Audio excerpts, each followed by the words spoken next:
தெய்வத்தின் குரல் இரண்டாம் பாகம். வேத மதம், இந்து மதத்தின் ஆதார நூல்கள். மதம் எதற்கு? மதம் எதற்கு? ஒரு மத குரு சொல்லுவதை நாம் ஏன் கேட்கப் போகிறோம்?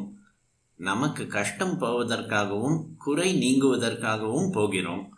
குறை இல்லாவிட்டால் வேண்டியதில்லை. குறை அதிகமானால் அதிகமாக கோயிலுக்கு போகிறோம், அதிகமாக பெரியவர்களை தரிசிக்கிறோம், உபதேசம் கேட்கிறோம். குறை இல்லாவிட்டால் உபதேசம் வேண்டாம்.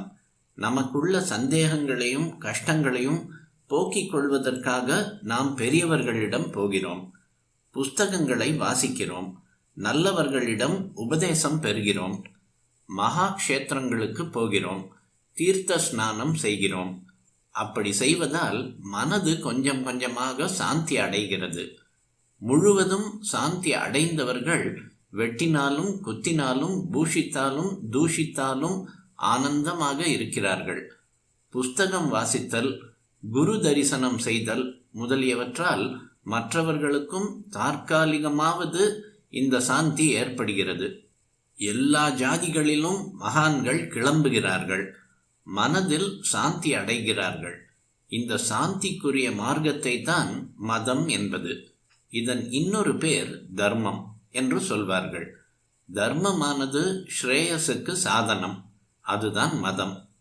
தர்மம் என்பது பின்பு லோகத்திலேயே க்ஷேமமாக இருக்க வேண்டி அனுஷ்டிப்பது. பின்பு இது வேண்டும் என்ற ஆசை இல்லாவிட்டால், லோகத்தில் க்ஷேமத்தை எதிர்பார்க்காமல் அனுஷ்டித்தால் அதுவே மோட்சத்தை தரும். அதுதான் மதம். மதத்தை தர்மம் என்றே சாஸ்திரங்களில் சொல்லி இருக்கிறது. வாழ்க்கை பூர்ணத்துவம் அடைவதற்கான அறநெறிகள் என்னவோ அவைதான் தர்மம் என்பது. அப்படிப்பட்ட தர்மம் என்ன என்று சொல்கிற நூல்கள் நமக்கும் இருக்கின்றன. நாம் தான் தெரிந்து கொள்ளாமல் இருக்கிறோம். தர்மத்துக்கு ஆதாரமான விஷயங்களை சொல்வதால் இந்த நூல்களுக்கு தர்ம பிரமாணங்கள் என்று பெயர். பிரமாணம் என்றால் இதுதான் அத்தாரிட்டியானது, சரியானது, சத்தியமானது என்று நிலைநாட்டி சொல்வது. இப்படி இந்து மதம் என்று தற்போது வழங்குகிறதும் சனாதனமாக வேத காலத்திலிருந்து வந்திருப்பதுமான தர்மம் என்ன என்பதை எடுத்துச் சொல்கிற ஆதார நூல்கள், சாஸ்திரங்கள் 14 இருக்கின்றன. தர்மம் அல்லது மதம் என்பதன் கொள்கை என்ன, அனுஷ்டானம் என்ன என்று சத்தியமாக தெரிவிக்கிறது தான் தர்ம பிரமாண புஸ்தகங்கள். அவை இன்னவென்று நமது சாஸ்திரங்களில் சொல்லப்பட்டிருக்கிறது. அங்கானி வேதாஷ்சத்வாரோ மீமாம்சா நியாய விஸ்தரஹ புராணம் தர்மசாஸ்திரம் ச வித்யா ஹேதாஷ்சதுர்தச என்று மனுஸ்மிருதியில் சொல்லியிருக்கிறது. புராண நியாய மீமாம்சா தர்மசாஸ்திராங்க மிஸ்ரிதாக வேதாக ஸ்தானானி வித்யானாம் தர்மஸ்ய சதுர்தச என்று யாக்ஞவல்க்ய ஸ்மிருதியில் சொல்லியிருக்கிறது. சதுர்தச என்று இந்த 2 ஸ்லோகங்களிலும் முடிவாக வருகிறது. சதுர்தச என்றால் 14. நமக்கு பிரமாண நூல்கள் 14 என்று இவற்றிலிருந்து தெரிகிறது. அறிவு இந்த 14க்குள் அடங்கி இருக்கிறது. வித் என்றால் அறிவது என்று அர்த்தம். நாம் சத்தியமான தத்துவத்தை அறியும்படியாக பண்ணும் அறிவு நூலே வித்யா.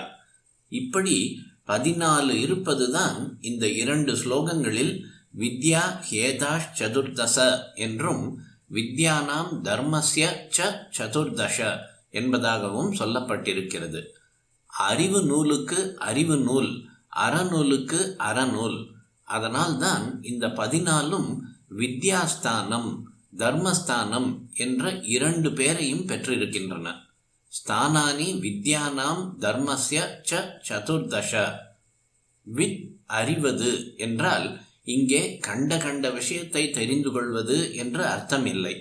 சத்தியத்தை அறிகிற ஞானமே வித்யாவில் வரும் வித். வித்வான் என்பதில் வரும் வித். வித், விஸ்டம் என்பதெல்லாம் இந்த ரூட்டிலிருந்து வந்தவைதான். வித் தாதுவிலிருந்தே வேதம் என்பதும் வந்திருக்கிறது. வேதம் என்றால் நேர் அர்த்தம் புக் ஆஃப் நாலெட்ஜ் என்று சொல்லலாம். அறிவை தருவதால் இந்த 14க்கும் வித்யாஸ்தானங்கள் என்று பெயர். அறிவிற்கு இருப்பிடம் என்பது அதன் அர்த்தம்.